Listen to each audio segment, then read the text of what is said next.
The second half of the season is almost underway for the Louisville football team. There's a lot at stake in this matchup for the Louisville Cardinals against the Pittsburgh Panthers on Saturday, from bowl eligibility implications, job security, and more. We're going to talk about that and some other stuff on today's episode of the Locked On Louisville podcast.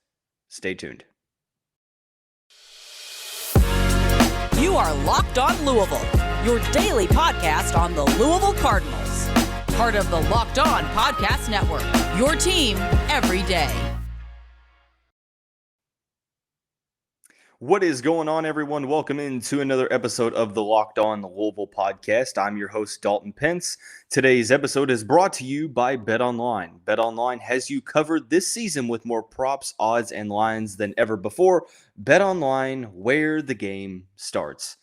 As always, I want to say thank you all for making us your first listen of the day. Just a reminder, the Locked On Louisville podcast is free on all streaming services, 5 days a week, your team every day. What is at stake for the Louisville Cardinals in this matchup against the Pittsburgh Panthers? Well, we're going to answer that in the first segment, from bowl eligibility implications to job security, momentum, all that good stuff. And then for the rest of the show, we're going to talk about what I want to see from the team, both on offense and defense, in this final half of the season, from changes in play calling, taking advantage of turnovers, limiting penalties, so on and so forth. So we'll first start out by discussing a little bit more about this upcoming matchup in a general sense, kind of a outside looking in type view. We're going to get more in depth on tomorrow's show. But on today's show, I want to talk about what's at stake for the Louisville Cardinals against the Pittsburgh Panthers after the bye week. Both teams were off last week. Pittsburgh coming off of a 16-point victory over Virginia Tech. Before the bye week, Louisville a 17-point victory over Virginia on the road when Brock Doman made his first career start. So, both teams coming off of victories that not necessarily move the needle, so to speak. Both teams are respectably probably two of the worst teams in the conference, if not the worst two teams. Of course, I'm speaking of Virginia and Virginia Tech. The week before that, both teams with a very, very questionable loss. Louisville with a loss to Boston College up in Massachusetts. Pittsburgh, on the other hand, dropped a game to Georgia Tech right after the Yellow Jackets fired Jeff Collins. So each team looking to get back on track. There was another episode released today, a crossover episode on the Locked On Louisville Locked On Pitt crossover. Both myself and Locked On Pitt host Nick Faribault both claimed that this was a must-win game for both teams, but the rationale behind that couldn't be any different. For Pittsburgh, obviously, it's to get back on track and try to stay in the race for the ACC Coastal. For Louisville, it's a matter of doing whatever you can to get closer to bowl eligibility, and Scott Satterfield looking to save his job. So what's at stake in this game for Louisville? Well, I think it really doesn't need to be spelled out too much. You kind of already know. The team's sitting at 3-3, somewhat underperforming in the first half of the season, losing to Boston College, losing a toss-up game to Florida State. Obviously, the Syracuse game got out of hand pretty quickly, and the Orange are a very solid squad right now. I think that what's at stake, first and foremost, from a record standpoint, bowl eligibility-wise, as I mentioned on the Tuesday edition of the show, when we talked about the most likely pathway to bowl eligibility is winning the two games against the unranked teams and then hoping to pull off an upset in one of the games against the four currently ranked teams. The two unranked teams are Pittsburgh and James Madison. Look, this game is a toss-up.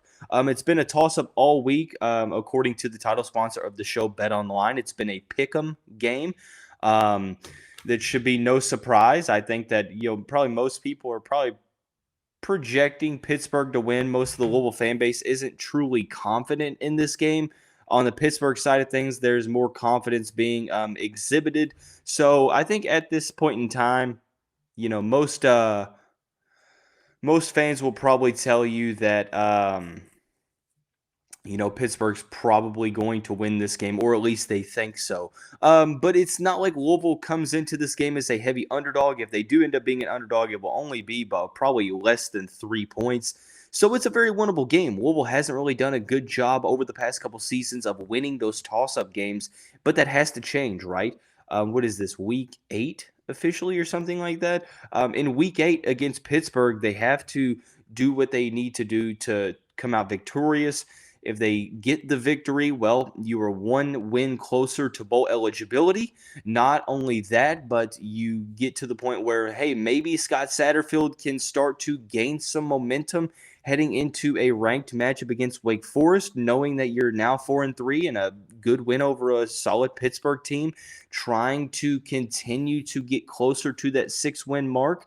But the same could be said, from the other side as well, is if, okay, you win this game, you're still kind of in a very interesting situation because in the grand scheme of things, yes, it gets you one win closer to bowl eligibility. And that's something that you can't overlook, right? I mean, obviously getting to 4 wins, you cross off one of the toss-up games and you win a game that you needed to win. Look, it's a must-win game for the Louisville Cardinals. So if you're able to win this game, you get one win closer to bowl eligibility. But the victory in itself is not enough because you still have your work cut out for you. You have to win 2 of the 5 against Wake Forest, James Madison, Clemson, Kentucky, and NC State.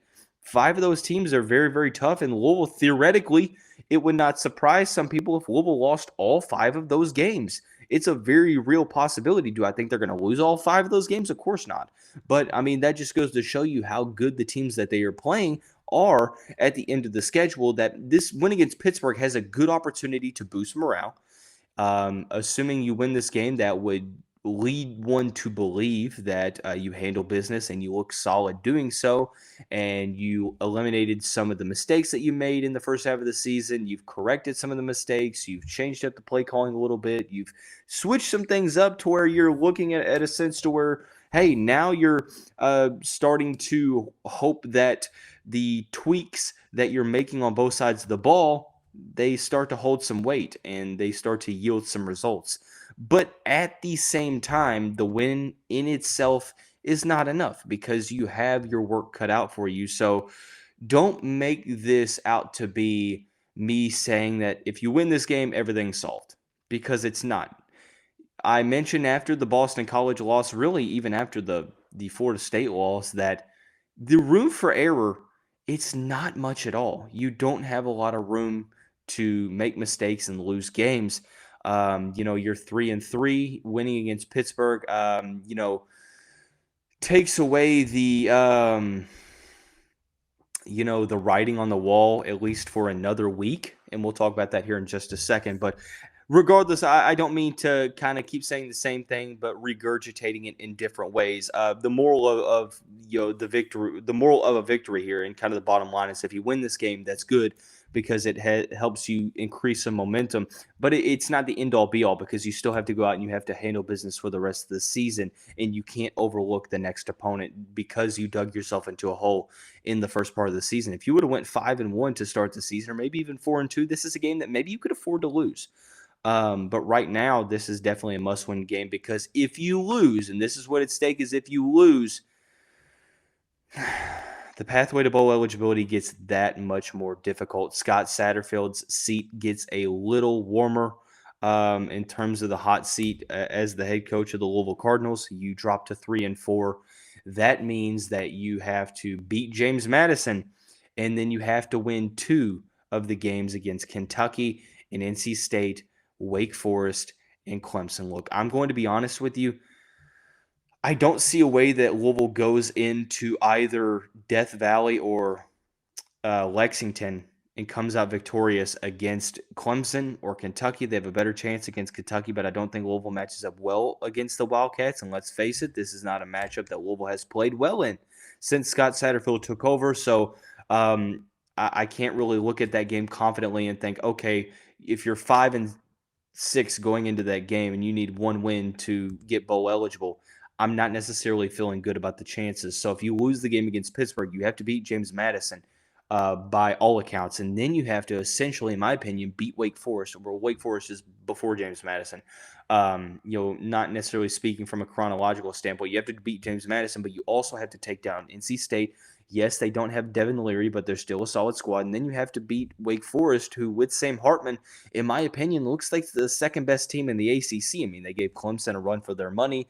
They're a very, very good team. So I think at the end of the day, this is a extremely tough matchup that have like a lot at stake. There's a lot at stake. I'll be completely honest with you, but you know that's going to kind of be the case until Louisville gets to bowl eligibility. But I think this Pittsburgh game, if you lose against Wake Forest, it is what it is. If you win this game against Pittsburgh, if you lose the game against Pittsburgh, it opens up Pandora's box, so to speak, and I think the writing at that point is on the wall. So there's a lot in terms of bowl eligibility implications. You want to start the second half of the season out strong. If you're able to get a win against Pittsburgh, a solid Pittsburgh team, that coming into the season, some people didn't necessarily, well, actually, a lot of people didn't necessarily think that Louisville was going to come out victorious in this one.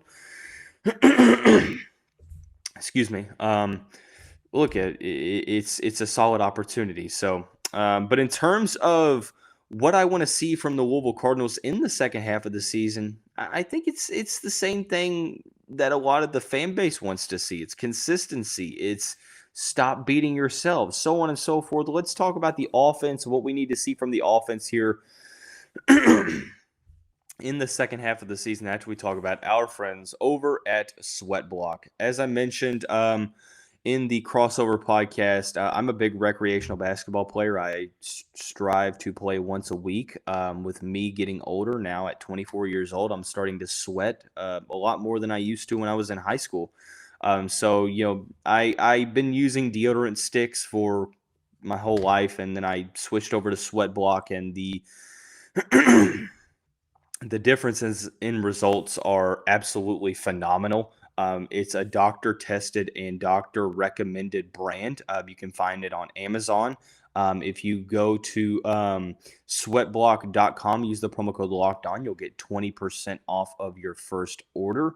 And it's something that I truly can stand by. A lot of times, people say things in advertisements that they've never tried. I can sit here and say that I truly tried them. You apply it the night before, and then the next day it's an all-day proof sweat block. So, like I said, go to sweatblock.com, use the promo code LOCKEDON, and get 20% off of your order. Hey, Cardinal fans, thanks again for making Locked On Louisville your first listen of the day. Just a reminder, the Locked On Louisville podcast is free on all streaming services, 5 days a week, your team every day. Offensively speaking, the Louisville Cardinals in the first half of the season were kind of pedestrian. For a team that returned a lot of veteran presence, talented players on the offensive line, veteran-led players, a solid running back committee, talented transfers at the wide receiver position, and also some key returnees. Marshawn Ford is back at tight end, and obviously star quarterback Malik Cunningham, multiple-year starter in the Louisville Cardinals system under Scott Satterfield. There was a lot to be expected from Louisville, and unfortunately it took some time for the offense to get going. Granted, they seemingly improved each and every week. There was still more to be desired from the Louisville Cardinals offensive overall production through the first 6 weeks. So what do we need to look at in terms of improvement? What are you hoping to see? Well, if you're asking me that question, which if you're listening to the show, I hope you're asking me that question because I hope that's kind of the reason why you're watching this in general. I think there's a couple aspects. Number one, it's stop beating yourselves. The penalties, the turnovers, the just overall decision making. Now, I think the turnovers, granted, haven't been as much of a problem as they have been in years past. It's mainly the penalties. There's been many penalties over the past 4 game weeks or so to where Louisville has made big plays and drives have just been halted by holding calls and illegal blocks below the waist, chop blocks, false starts, illegal motion.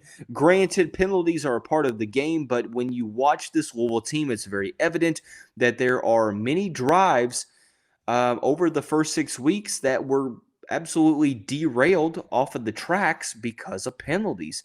Red zone offense is another thing that Louisville needs to be able to capitalize more on. I feel like, maybe I'm being overly critical, but at the end of the day, offensively, I think that that's one of the reasons why this offense has just struggled to maintain production or even, see an uptick in production from last season, despite having the same personnel and improving in a lot of spots, is because of the self-inflicted wounds, the penalties racking up, the overall turnovers, the red zone offense, things of the nature that you would point to if you were looking at self-inflicted penalties. I also think that play calling has to improve. I think it's gotten better for sure, tenfold since the first 2 weeks, but I think it's going to be on Scott Satterfield and Lance Taylor to devise a game plan to where, hey, the first script seemingly has been pretty solid throughout the year, but it's making those adjustments. When defenses make adjustments, you need to make adjustments as well, and that's stopping the predictability on offensive in terms of the play calling. Mixing it up to where you're not consistently running the ball on every first down or running it on every second down. I think we've seen it to the point to where they've kind of switched that up. But I want to see the play calling kind of increase in variety here in terms of getting the playmakers the ball out in space, like Amari Huggins, Bruce, Braden Smith, getting those guys the ball out in wide receiver screen situations. Maybe not necessarily more end arounds because that's kind of easier said than done.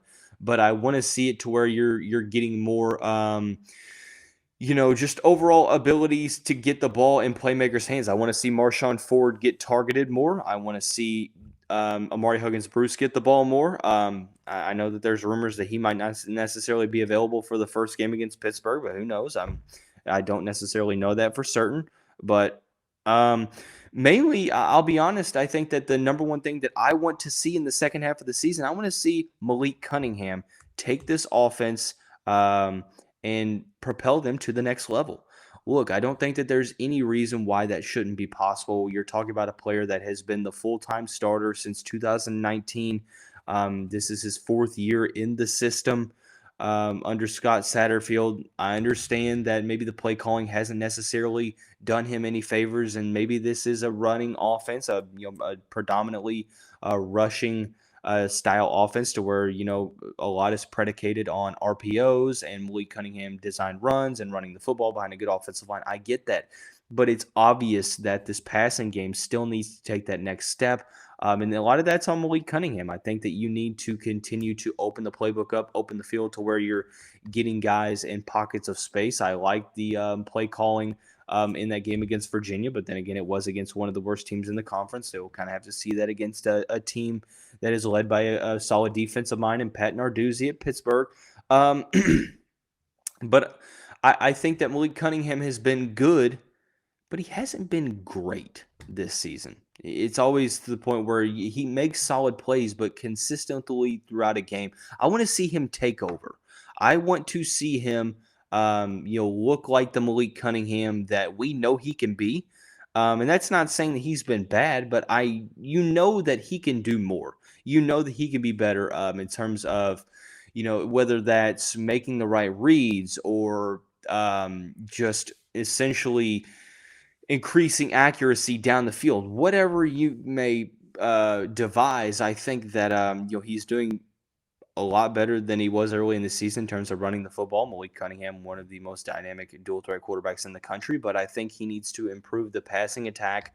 And it's also on the coaching staff to get him and put him in the best situation in terms of play calling to get that passing game going. So offensively, it's stop beating yourselves in terms of penalties, turnovers, red zone offensive stalls, and then opening up the passing game. I want to see Malik Cunningham reach that next level because he's been here in this system for quite some time, and he has the talent to do so. Defensively, there's one glaring area of the field that I think this team needs to get better at, and that is in the secondary. We're going to talk about that a little bit more in depth after we talk about our friends and the title sponsor of the show, Bet Online. Bet Online is your number one source for betting football and the start of the new basketball season. Find all of the latest player developments, team matchups, news, and podcast. Also, in-depth analysis on every game. And as always, BetOnline remains your continued source for all of your sports wagering information with live in-game betting and up-to-the-minute scores for every sport out there. The fastest and easiest way to check in on all of your favorite games and events, including MLB, MMA, boxing, and golf. Head to the website today or use your mobile device to learn more. BetOnline, where the game starts.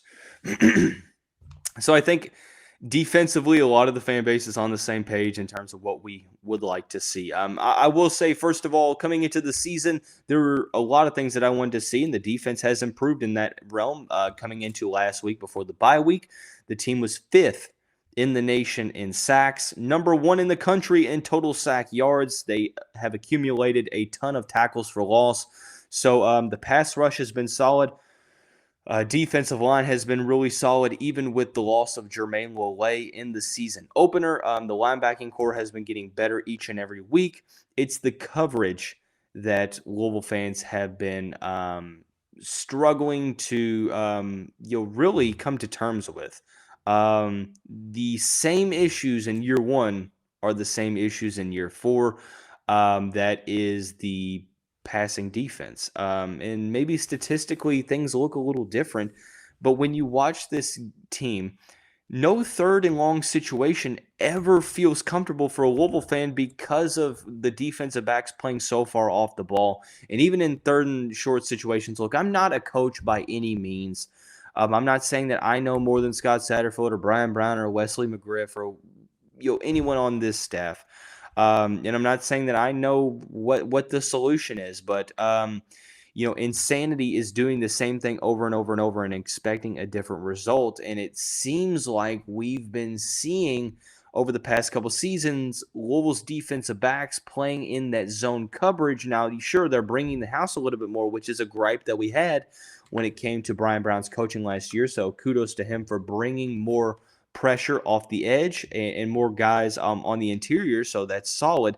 But playing the defensive back so far off the ball, allowing opposing wide receivers and tight ends to basically get to a certain spot on the field and kind of camp in the spots or pockets of space and be able to turn up field, that's been a big issue, and that's one of the reasons why Louisville's fan base has been kind of hesitant to be confident about the defense despite the increased production from the defensive line, is because they're making passing attacks look a lot better. They're getting beat on big plays. I mean, Boston College had 3 big plays that essentially won them the game.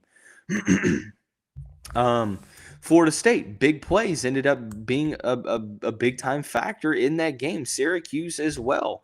Now, tackling is another aspect of it. That is also coaching and technique, getting to a point where Louisville is better in terms of, completing the tackles after the initial contact. But I think that the number one thing for me outside of that tackling aspect of it, because that is a big example in kind of tuning up the run defense, although I feel a little bit better about that, it's doing something in terms of coaching the secondary, in terms of schemes. I'm not sure what that is, whether it's playing more on the ball, playing more man defense, because here's the thing. I understand, you're trying to limit the big plays. If you get burned on the one-on-one, it is what it is. But it's not like the zone defense has really been working all that much. You can look at the UCF game and say, oh, what worked against John Rice Plumlee? Last year, he was a wide receiver. It didn't work against Garrett Schrader. It worked against Gary Bohannon. Well, he had to transfer from Baylor, and they run a run option offense. It worked against Brennan Armstrong for the most part. Well, that's one of the worst offenses in the ACC. It did not work against a pedestrian Boston College offense and Phil Jurkovec, who absolutely tore the Louisville defense apart. It didn't work against a backup quarterback for Florida State, who seemingly went to the same receiver over and over and over. I just want to see some more adjustments. I want to see some tweaks in the scheme, whether that's more man, whether that's more quarterback spies, whatever the change may be. It's evident in my opinion that something isn't working. I understand that at the end of the day, you're trying to bend but not break, and you're not going to lock down opponents at all times. You're going to give up some yards and some points. but something has to change if Louisville wants to realistically get to bowl eligibility. So that is the focus for me for the changing on defense. That's what I want to see is a little bit of a change schematically on defense. Offensively, I want to see Malik Cunningham get to the next level. I want to see the team limit the penalties and really capitalize in the red zone. Tomorrow's episode, we're going to talk about what the Louisville Cardinals, or let me rephrase, for the Louisville Cardinals to come out victorious against the Pittsburgh Panthers, they will need to insert rationale here. That's going to be what we're going to focus on. Before we get out of here, I want to say thank you all for making us your first listen of the day. Shout out to the Locked On ACC podcast hosted by Candace Cooper. Go check out that show. Also, you'll found 5 days a week on YouTube and all streaming services. But that's going to wrap up this bonus episode on this Thursday edition of the show. Everyone have a great day, and we will see you right back here tomorrow.